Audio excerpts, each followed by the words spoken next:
Node.js, as you may have heard, is built on top of the Chrome V8 JavaScript engine.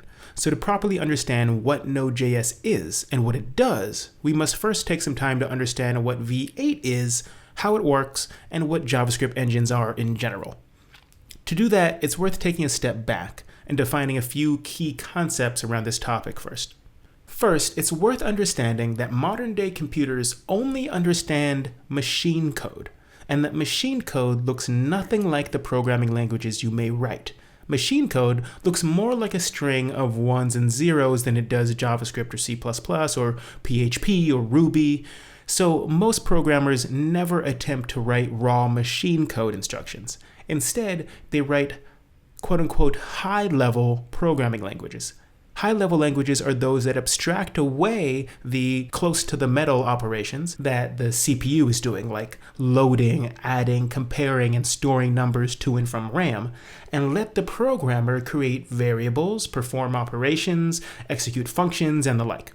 The terms high-level and low-level are ambiguous and relative, though. If you ask a Visual Basic programmer, Ruby might be low-level. If you ask a Ruby programmer, C might be low-level. And to those who work closely to the metal in assembly and machine code, all of these are high-level languages. In reality, languages lie on a spectrum, and there's no clear point where low-level ends and high-level begins.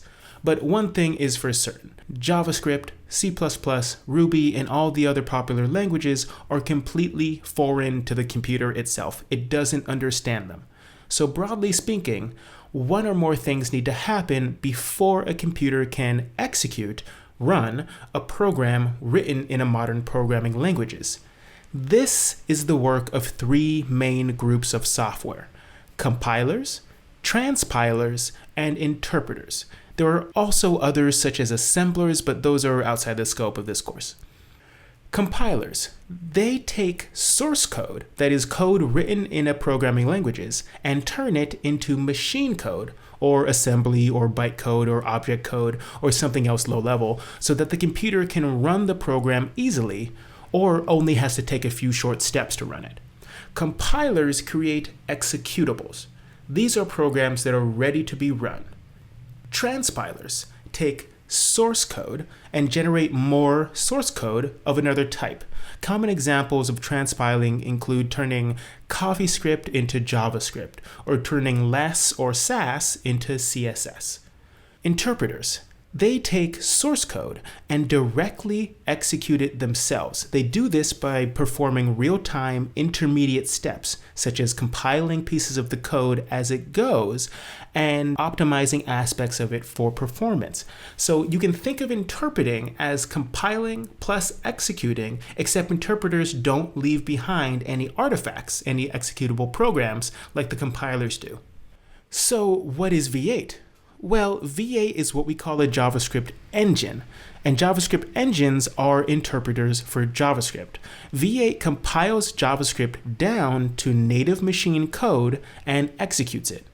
It also optimizes the code at runtime to make it faster. V8 is a standalone application, but people rarely interact with it directly. However, if you've used the Chrome web browser, you've already used V8.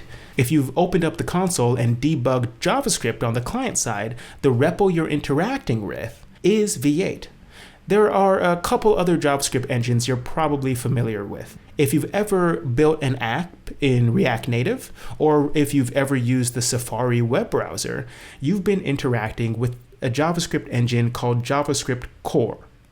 V8 was written by the folks at Google in order to power Chrome, while JavaScript Core is written by the folks at Apple largely to power Safari. There's another popular engine called SpiderMonkey, which is developed by Mozilla and is used inside of the Firefox web browser. SpiderMonkey and V8 have alternately both been used inside of MongoDB so that Mongo can understand the JSON commands you send to it. Interestingly enough, SpiderMonkey was actually the first ever JavaScript engine, and it was written by Brendan Eich, the same guy who invented JavaScript. He was working at Netscape, and he wrote SpiderMonkey in 1996 to be used inside of the Netscape Navigator web browser. In 1998, Netscape created Mozilla, the current parent of Firefox. There's also a JavaScript engine called Chakra, and if you've ever used Microsoft's Internet Explorer or Edge web browsers, you've used Chakra before. Modern web browsers perform a lot of tasks, but many of them include parsing and executing JavaScript. So in a way, you can think of a web browser as an application that looks at JavaScript files and sends them to an embedded JavaScript engine, like V8, so that the JavaScript can be executed. So in this way, browsers are built on top of a JavaScript engine. Now that you've got that concept down, we can turn to look at Node.js, a different type of application that is also built on top of a JavaScript engine and functions much the same way. Node.js looks at JavaScript files and then sends those files to an embedded JavaScript engine, V8, so that the JavaScript can be executed.